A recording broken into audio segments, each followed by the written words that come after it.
Hi, my name's Justin. I'm the owner of Well Crafted Foods. You're in my kitchen right now at the Arts Exchange on Carter Drive. I'm going to walk you through a recipe that's a lot more words than actual cooking. So we're going to take halibut, we're going to rub it with this mango jalapeno glaze from Jam On It. We're going to make a gremolata, and we're going to add some crunch to it from anise biscotti from Peachulas. And then we're going to make a quick lemon vinaigrette. We're going to wilt some arugula in already caramelized onions, and we're going to finish it with barley. So it's going to be a super healthy dish, lots of vitamin B, lots of dietary fiber. So first step, we're going to make the gremolata. Gremolata is a simple Italian topping for pretty much anything. Consists of 3 ingredients. It's always lemon zest, parsley, flat leaf parsley, not curly, and garlic. So in this case, I zested a lemon. It's important when you're zesting a lemon not to get further than just the skin surface. So I use a microplane, super handy tool, you should definitely have one. It's basically hundreds of little razor blades. It's very easy to cut yourself on if you're not careful. So you just rub the lemon across and you stop when you get to the pith. The pith is extremely bitter, right? You just want pure lemon essence. You don't want the bitter flavor of lemon. We're going to get the bitter flavor of lemon somewhere else. We're going to use lemon. We're actually going to use these ingredients twice, and we're going to manipulate them different ways. So in the gremolata, we're using lemon zest. In the dressing, we're using lemon juice. And we're going to sweeten it with agave to sort of balance them both out. So gremolata, lemon zest, flat leaf parsley, garlic, and then we took the anise biscotti, we pulsed them to make breadcrumbs basically. Breadcrumbs are not typically in a gremolata, but I want to give the dish a little bit of crunch, and anise is going to play nicely with the other flavors. So this will be the topping for the fish, and it's real simple. Lots of acid, very bright flavors. I should probably season that because you really should season every step of your cooking if you want it to taste great. The trick to this dish is a lot of acid. So if your food tastes flat for any reason, typically people just add salt, add pepper, stuff like that. Your dish is flat because you don't have enough acid in it, and people don't play around with acidity often enough in their food. So gremolata, hopefully you can see that kind of well. You'll see better when we take a picture of the fish. Alright, next up we are going to make a quick lemon vinaigrette. Vinaigrettes, super simple, underutilized. People just put them on salads, or have the 50 jars in your fridge going to waste. In my opinion, making vinaigrettes is the way to go. Very simple to do. You need to start with your acid component. So in this case, lemon juice. We're going to use flat leaf parsley again. We're going to use garlic again. But it's going to be tempered by the sweetness of some agave. So agave nectar is super good for you. It's got a very low glycemic index, so it doesn't spike your blood sugar. I use this in my coffee. It's fantastic. I'm hypoglycemic, so if I put sugar in, it's a bad thing. Pretty goofy if I use sugar. So we're going to pulse this up with a stick mixer. This is a Bomix brand mixer. We sell these at Williams-Sonoma. They're about $200, and they're worth every penny because you can literally make ice cream with this thing. It's the most powerful home-use blender there is. We're going to heat this up for a second. And the seasoning of vinaigrette has to happen with the acid. It's very hard to season it once you start with the oil component of it.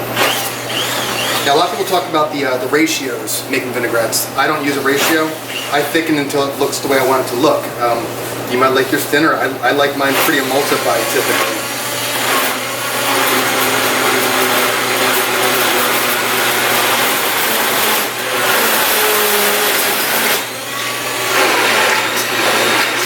And that's it, literally. In 30 seconds you have a salad dressing, or in this case, a sauce, which I think vinaigrettes can be as well. They're definitely sauces. I would definitely recommend you make your own salad dressing, unless I start making them and distributing them, in which case I want you to forget I said that completely, which I'm planning to do this spring. And we got caramelized onions here. I learned a trick yesterday. I actually learned it by accident. I was trying to cook multiple things at once and thought that I could leave caramelized onions in a pan with a lid on and just slowly caramelize them, and it worked perfectly. So my new trick for caramelizing onions: put them in a pan, put it on the lowest setting you have, put a lid on, and the steam just keeps hitting the lid and coming down on the onions, allows the sugars to convert. So basically when you're caramelizing onions, all you're doing is taking big pieces of sugar and breaking them into tiny pieces of sugar that's more accessible to your tongue. That's also what the browning is. The browning isn't actually the sugars changing so much as the process by which like an apple turns brown, right? The color and the process are two totally different things. So about 30 minutes covered. I did stir them every now and again because I was terrified they were going to burn, but they literally didn't. I didn't caramelize them hard. I caramelized them soft because I didn't want too much sweetness in this dish. There's already been some sweetness from the agave and the dressing, so I didn't want to, crush them with sweetness. And then to wilt the asparagus, I'm just literally going to start through the onions just until it gets soft. And it won't take very long because I don't want it to cook. I just want it to soften a little bit from the heat of the onions themselves. You'd actually do this off heat if you wanted to. And so the arugula is a key component to this dish. It's going to add some pepper that isn't present pretty much anywhere else in the cooking. And again, of course, it's a super good source of dietary fiber and vitamin K. So vitamin K is super important. It keeps your blood vessels supple. You really should have a lot of leafy greens in your diet. And one thing I should mention really quickly is that all these ingredients were sourced at the co-op. So everything here came from the co-op, literally down to the sustainably harvested halibut itself. So speaking to that point really quickly, sustainability in seafood is super important, and you really should pay a little bit of attention to where your products come from. So if you go to the Monterey Bay Aquarium website, there's an app you can put on your phone called Seafood Watch. Seafood Watch tells you by season, and it's updated in real time, what fish is currently available in what part of the country and whether or not it's sustainable. And there are different levels. So some of them are really, really bad, and that'll be like, it'll show up as red. And that's because it's been used, it's been harvested by dredging, where they take, they take something and they drag it across the bottom of the ocean, and they crush coral reefs, and they crush all kinds of animals. And then there's, sustainably is obviously wild and caught by reel. So this fish is wonderful. Lots of B vitamins in it. I did a quick sear, just with oil. Full disclosure, this piece of fish is probably raw on the inside because nobody's going to be eating this. This is totally just for show. So I'd recommend cooking this probably 2 minutes on each side until it starts flaking, and that's basically when you know it's done. It's a very fragile fish. It doesn't have to be well done.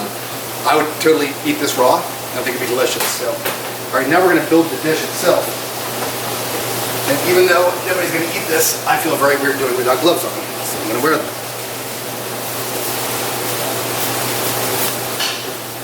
So we're going to just make a little mound. Oh, this is a cake plate also.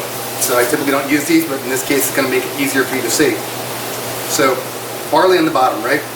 Again, this dish is super healthy. So you got all kinds of dietary fiber happening there. I just stirred some scallions through them and a tiny bit of lime juice. I put a little bit of acid in pretty much everything I cook. Gonna make a little bed of caramelized onions with the wilted arugula. We're gonna put the fish on top, and then this is where it's gonna kind of get fun. So I'm working with a product that's made here in the Artists Exchange. This is Jam Honest Mango Jalapeno Glaze. This is a super clever product, and I don't know how the dude does it, but he basically is able to make a pure essence of jalapeno in this without giving it a ton of heat, which is super cool. So this will give you a little bit of flavor on top of the fish.